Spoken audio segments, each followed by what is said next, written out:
ज़िंदगी में एक ना एक बार तो मेहनत करनी पड़ेगी। Hello everyone, welcome to this vlog and welcome to this journey for becoming the best version of ourselves for SSC CGL 2025। तो सबसे पहले मैं बना रहा हूँ आज का टू डू लिस्ट, जिसमें मैं 3 सब्जेक्ट्स को इंक्लूड कर रहा हूँ, इंग्लिश, रीजनिंग और मैथ। तो दिन की शुरुआत की क्वांट से। पहले स्लॉट में मैंने पढ़ा क्वाड्रेटिक इक्वेशन। अब ये क्वाड्रेटिक इक्वेशन CGL प्रीलिम्स में नहीं आता है, बट मैं टियर 2 और SBI क्लर्क के लिए इसे प्रिपेयर कर रहा हूँ। तो आज मैं इसकी 2 घंटे की सेटिंग लगाऊंगा और 3 से 4 दिन में मैं इस चैप्टर को कंप्लीट कर दूंगा। This is the last day of the year, make it count, make it a very productive day, that's why I am uploading it in the morning. फिर इसको कंप्लीट करके दूसरे स्लॉट में मैं शुरू कर देता हूँ कंपाउंड इंटरेस्ट। तो मैं आज कंपाउंड इंटरेस्ट की थ्योरी को रिवाइज करने वाला हूँ। मैंने इसे लास्ट टू लास्ट मंथ पढ़ा था, बट मैं इसे अब भूलने लगा हूँ, तो मैं इसका रिवीजन करूँगा। फिर इसके बाद थर्ड स्लॉट मैंने दिया रीजनिंग को। तो आज रीजनिंग में मैं शुरू कर रहा हूँ पज़ल। तो पज़ल में फ्लोर वाली टाइप को मैं आज कवर कर रहा हूँ। इसे मैं SBI क्लर्क के लिए प्रिपेयर कर रहा हूँ और ये CGL में सिटिंग अरेंजमेंट के साथ कंबाइन करके कभी भी पूछ सकता है। फिर इसके बाद फोर्थ स्लॉट में मैं कर रहा हूँ आज का एडिटोरियल। तो एडिटोरियल को मैं पहली बार कर रहा हूँ अपनी लाइफ में। मैंने आज से पहले कभी भी एडिटोरियल नहीं पढ़ा है। तो मेरा आज का एक्सपीरियंस सही रहा और अब मैं इसे अपनी डेली रूटीन में कंटिन्यू करना चाहूँगा और देखूँगा कि मुझे इससे कुछ पॉजिटिव चेंजेस मिल रहे हैं अपनी प्रिपरेशन में या नहीं।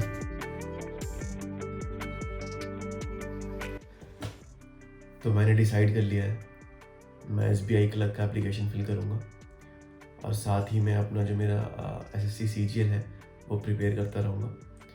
वैसे मैं किसी को भी रिकमेंड नहीं करता हूँ कि आप CGL क्या पूरे SSC के साथ किसी बैंकिंग एग्ज़ाम और SSC को आप साइमल्टेनियसली प्रिपेयर करो, ऐसा मैं रिकमेंड नहीं करता हूँ, बट मैं खुद कर रहा हूँ। मेरे पास यहाँ 3 रीज़न्स हैं SSC CGL के साथ SBI क्लर्क को प्रिपेयर करने के। मैं SBI PO नहीं कर रहा क्योंकि थोड़ा सा डिफरेंस आ जाता है ज़्यादा। इसमें भी डिफरेंस आएगा, बट मेरी जो रीजनिंग है मैं उस हिसाब से बता रहा हूँ कि मेरे पास 3 रीज़न्स हैं इसको करने के। पहला ये है कि मेरी कॉम्प्रिहेंशन थोड़ी सी वीक है। मतलब इंग्लिश मेरी ठीक है, मैं समझ लेता हूँ, सब कुछ बोल भी लेता हूँ ठीक से, बट जब भी वो कॉम्प्रिहेंशन आता है ना पैराग्राफ और 4 ऑप्शंस आते हैं, पता नहीं क्यों मैं हमेशा गलत वाले को ही टिक करने को भागता हूँ। तो एक वो है, और बैंकिंग की कॉम्प्रिहेंशन थोड़ी अच्छी आती है। तो जब मैं वो प्रिपेयर करूँगा तो मेरी CGL में भी इम्प्रूवमेंट आएगी। दूसरा रीज़न है मेरा क्वांट का, कि क्वांट में मेरी स्पीड नहीं है। ऑल्दो मैं क्वांट के सारे क्वेश्चन कर लूँगा, अगर आप मुझे 1 घंटे का टाइम दे दो तो मैं सारे कर दूँगा, बट ऐसा नहीं होता है। तो मुझे उसमें इंक्रीज़ करनी है अपनी स्पीड। और जो SBI क्लर्क का क्वांट है उसमें बस स्पीड का ही खेल है सारा, और सच कॉन्सेप्ट भी है पर उतने नहीं है जितना अभी तक मैंने एनालाइज़ किया है। बाकी स्पीड का मेन रोल है, तो वहाँ से मेरी स्पीड भी थोड़ी इम्प्रूव होगी। और तीसरा मेरा रीज़न ये है कि एग्ज़ामिनेशन हॉल में बैठना, वहाँ का इन्वायरमेंट एब्जॉर्ब करना, उसमें खुद को ऑब्जर्व करना, चीज़ों को एब्जॉर्ब करना, खुद में उन चीज़ों को, 3 चीज़ों की वजह से मैंने सोचा है। बाकी मेंटल प्रेशर एग्जामिनेशन हॉल में जो होता है वो थोड़ा डिफरेंस होता है उसमें, और घर में मॉक टेस्ट देने में डिफरेंस होता है, तो एक उसका भी रहेगा एडवांटेज। और मैं वो सारी गलतियां कर देना चाहता हूँ SBI क्लर्क में, जो मैं CGL में नहीं चाहूँगा।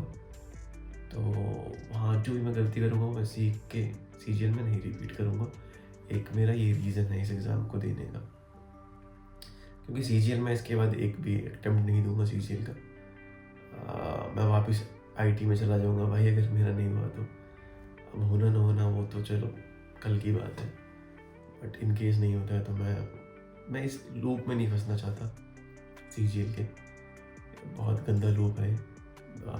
बच्चे सालों साल प्रिपेयर करते रहते हैं, फिर एंड में उनको डिमोटिवेशन ही होती है कि चीटिंग हो गई या वैकेंसी कम आ गई या तुम्हारा कट ऑफ बहुत हाई चला गया, यही चीज़ें रिपीट हो रही हैं हर साल। तो मैं इस लूप में नहीं फंसना चाहता। इस बार अटेम्प्ट दूंगा, पूरे तरीके से दूंगा। अभी चल रही है प्रिपरेशन, थोड़ा बहुत हैंड हील पर ठीक है, मैं उसे रिकवर कर लूँगा। फुल फ्लैज मैं दूंगा सीजीएल का। अगर होता है तो बहुत अच्छी बात है, नहीं होता है तो मैं आईटी में चला जाऊँगा। और बैंकिंग तो मैं दे रहा हूँ बस ऐसी एक्सपीरियंस के लिए। बैंकिंग मुझे कुछ खास इंटरेस्ट है नहीं, बैंकिंग की जॉब में कुछ खास इंटरेस्ट है नहीं। तो मतलब अगर ऐसा है कि वैसे किसी का भी होता है तो ऐसा नहीं है कोई छोड़ देता है यार, जिसका भी होता है वो करते ही है। बट ये है कि मैं उसके बाद अगर हो भी गया तो मैं स्विच करूँगा डेफिनेटली।